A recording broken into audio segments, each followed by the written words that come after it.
I wasn't really searching for love at 28. I was too focused on my career as a rising star at my finance firm. Spreadsheets were my love language, and my cubicle felt more like home than any bar or dating app could ever offer. Then came Sarah's rooftop party. Sarah, my coworker and best friend, had a talent for pulling me out of my comfort zone. This time, the crowd was a mix of artists, musicians, and a few familiar faces from the office. That's when I spotted him. He was engaged in a playful debate with another guy about the best way to restore a brick building. Tall and lean, with kind eyes and tousled dark brown hair, he wore a weathered leather jacket over a faded band t-shirt, definitely the opposite of my usual buttoned-up crowd. Yet something about him intrigued me. "So, you think slapping a fresh coat of paint on history is a good idea?" he asked, a playful smile on his lips. The other guy, a stocky dude with a shaved head, rolled his eyes. "Hey, it preserves the structure, right?" "Yeah, but it erases the character," he countered. "The cracks and the wear, that's what tells the story." I found myself inching closer, drawn to their easy banter. Just then, Sarah appeared beside me, a mischievous glint in her eyes. "Amelia, this is Mark," she said, nudging me forward. "Mark, this is Amelia, the spreadsheet wizard I told you about." Mark's smile widened as he took me in. "Spreadsheet wizard, huh? Sounds impressive." "It pays the bills," I replied, feeling a blush creep up my cheeks, "but I can hold my own in a conversation that doesn't involve amortization schedules." I winked at Sarah, who chuckled. "Challenge accepted," Mark said, his voice warm and inviting. "So, Amelia the spreadsheet wizard, what do you think about preserving history?" We ended up talking for hours about everything and nothing. He was an architect passionate about breathing new life into old buildings, while I shared stories of my crazy hours at the firm and the thrill of closing a big deal. The conversation flowed effortlessly, and before we knew it, we found ourselves standing by the railing overlooking the glittering city skyline. The cool air sent goosebumps prickling down my arms. "This is fun," I admitted, surprised by the slight tremor in my voice. "Yeah," he agreed, his gaze fixed on the city below. "I wouldn't mind doing this again sometime." "Me neither," I blurted out, unable to overthink it. Our first official date was a dinner with Mark's parents, Martha and Arthur, at a fancy restaurant. The conversation flowed easily at first, revolving around wedding plans, the beautiful old library venue I had booked, and the expensive organic caterer I was stressing over. Then, things took a strange turn. Mid-bite of her lobster bisque, pronounced with a peculiar accent, Martha suddenly fixed me with a steely gaze. "So, Amelia," she said, dabbing her lips with a napkin, "Mark tells me you work in finance." "Yes, I'm a financial analyst at a large firm downtown," I replied, unsure where this was heading. "Analyst, huh? Sounds important," Arthur chimed in, his booming voice filling the table. Mark, who had been mostly quiet, cleared his throat. "Dad, come on, that's not what we're talking about." "Just making conversation, son," Arthur said, waving his hand dismissively before turning back to me. "So, Amelia, you mentioned a big-name firm." I told him the name, a global player in the financial world. A satisfied smile spread across Martha's face. "Excellent," she declared. "And you say you do well for yourself? Investments, stocks, that kind of thing?" "Yes, I manage a portfolio," I replied, feeling increasingly uncomfortable. This felt more like an interrogation than a casual dinner with my future in-laws. "A portfolio, huh?" Martha leaned forward, her eyes gleaming. "How much are we talking about here, dear?" My jaw dropped. This was outrageous. No one asked questions like that. I glanced at Mark, hoping he'd intervene, but he just fiddled with the breadbasket, avoiding my gaze. "That's really personal information, Mrs. Miller," I said, forcing a smile. "Oh, come on, honey," Martha huffed. "We're practically family now, isn't that right, Mark?" Mark mumbled something non-committal, his cheeks flushed. I decided to take control of the situation. "Look," I said, trying to keep my voice steady, "money isn't everything. Mark and I love each other, and that's what matters most." "Love is great, sweetheart," Arthur chimed in again, "but let's face it, love doesn't pay the bills." I took a deep breath. This dinner was turning into a disaster. "Maybe we should stick to talking about the wedding," I suggested, desperately trying to redirect the conversation. The following morning, I called my grandma right after I got off the phone with her. As I recounted the awkward dinner with Mark's parents, a wave of doubt washed over me. Her words about greedy and selfish people echoed in my mind. but I dismissed them. Grandma could be a bit old-fashioned at times. Sure, Martha and Arthur were blunt, but they genuinely seemed happy for us. Maybe they just struggled to express their emotions. Fast forward a few months, and the wedding planning was in full swing. Every detail, from the venue to the flowers, felt like pulling teeth. Whenever money came up, Mark would give a sheepish shrug and say, "Work's been a bit tight lately." His parents, bless their hearts, kept offering suggestions, cheaper venues outside the city, a family friend who could cater at a discount, which really meant they'd barter for vegetables from their neighbor's garden. In the end, I found myself footing most of the bill. Mark, ever the charmer, would say things like, "You're amazing, honey," handling everything like a champ. But his lack of financial contributions started to grate on me. Finally, the big day arrived. It was beautiful. The weather cooperated, the food was delicious, and most importantly, Mark and I said, "I do." The only sour note was Grandma. After the ceremony, she pulled me aside, her wrinkled face etched with concern. "Amelia, honey," she said, her voice low, "be careful with those in-laws of yours. They don't have your best interests at heart." I rolled my eyes. Here we go again. "Grandma, they're just excited. They love Mark. They love me. Everything's fine." The honeymoon phase barely lasted a week before the first major in-law incident occurred. It was a lazy Sunday morning, and Mark and I were still luxuriating in bed when a loud thump from downstairs shattered the peaceful silence. We exchanged confused glances, and Mark mumbled, "Probably the mail." But that thump was soon followed by a cacophony of rustling paper and muffled exclamations. Throwing on our robes, we hurried downstairs, only to find a scene that looked straight out of a horror movie. Well, a horror movie filled with floral wrapping paper and gaudy gift bags. Martha and Arthur were sprawled on the living room floor, surrounded by our wedding presents like vultures picking over a carcass. They were tearing into boxes, oohing and ahhing over some items while dismissively tossing others aside. "What in the world is going on here?" I demanded, disbelief lacing my voice. Martha, mid-unwrapping, looked up and flashed a megawatt smile. "Amelia, darling, just admiring your lovely wedding gifts." "Admiring," I sputtered. "It looks more like you're ransacking the place." Arthur held up a crystal vase, squinting at it. "Relax, sweetheart. Just sorting things out. Can't have all this clutter lying around, can we?" "Clutter," I exclaimed, incredulous. These were gifts chosen with love by our friends and family. Before I could voice my outrage, Mark interjected, "Maybe they should just leave the presents unopened, right?" His tone was mild, but the message was clear. I chimed in. Rael wasn't completely oblivious. Martha scoffed. "Don't be silly, honey. It's rude not to open presents. Besides," she added, her eyes gleaming, "we might find something truly special in here." Special for them, I thought bitterly, watching in growing frustration as they picked through our wedding gifts, setting aside anything that caught their fancy. A silver picture frame, a set of engraved wine glasses, a fancy cheese board. Finally, I couldn't take it anymore. "These are our wedding gifts," I said, my voice firm. "Not yours to take." "Look, honey," Martha replied, her tone dripping with fake sweetness. "We just saw some things that would look lovely in our new house. You know, the one we're decorating." They were redecorating with our wedding gifts. The anger bubbled up inside me, threatening to spill over. "What about the gift you got us?" I asked, my voice tight. Martha paused, her hand hovering over a box wrapped in fancy floral paper. She rummaged through the pile and finally pulled out a small, oddly shaped package. With a flourish, she handed it to me. I unwrapped it slowly, my heart sinking with each layer of tissue paper. Inside was a cheap glass statuette, the kind you find at a discount store, adorned with garish plastic flowers. My stomach churned. This was their idea of a wedding gift. Maybe Grandma was right. Maybe I had married into a nightmare. The wedding gift incident was just the tip of the iceberg. Martha's shopping sprees became a regular occurrence. She'd call, all chipper, asking me to join her for a girls' day out. But it was really just code for me being her unpaid personal shopper. We'd browse stores, and inevitably, Martha would find something she absolutely had to have. At checkout, she'd do this weird shuffle with her purchases and mine, muttering about forgetting her wallet and how inconvenient it was to have separate bags. By the time the cashier figured it all out, I'd be stuck paying for both our stuff. Arthur wasn't much better.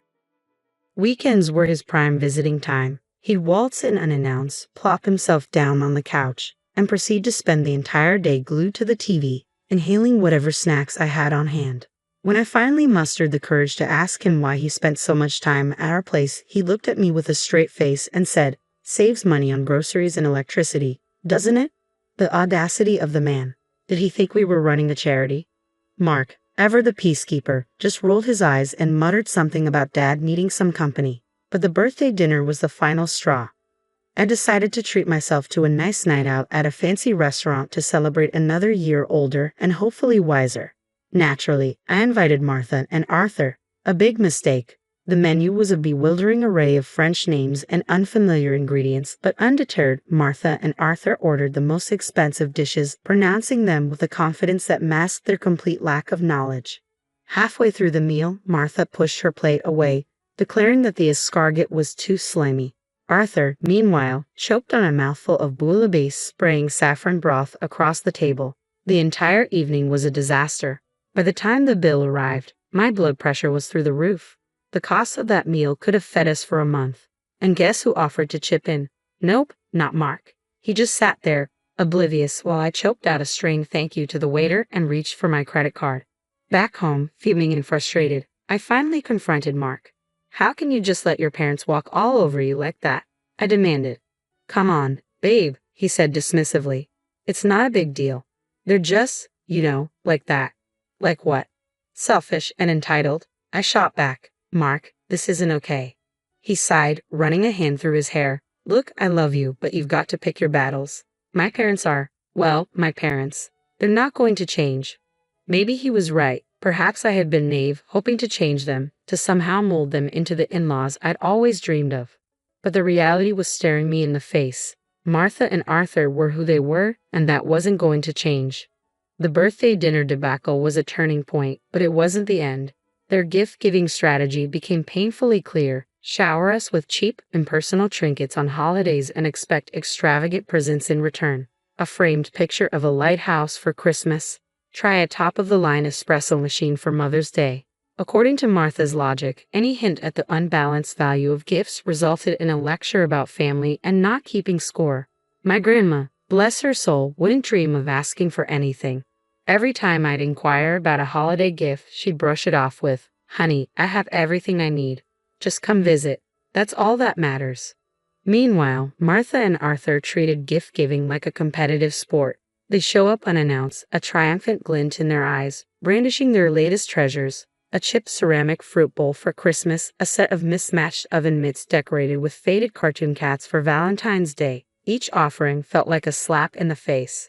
The final insult came on Thanksgiving that year.